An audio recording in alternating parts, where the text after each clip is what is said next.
وہ کہنے لگے اگر اسے ہماری موجودگی میں بھیڑیا کھا جائے جبکہ ہم ایک طاقتور جماعت ہیں، یقیناً تب تو ہم ضرور خسارہ پانے والے ہوں گے۔ فلما ذهبوا به وأجمعوا أن يجعلوه في غيابة الجب وأوحينا إليه لتنبئنهم بأمرهم هذا وهم لا يشعرون۔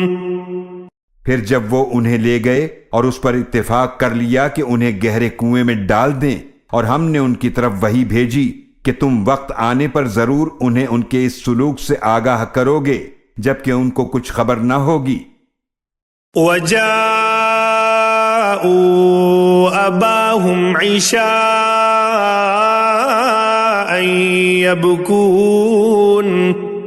اور وہ اپنے والد کے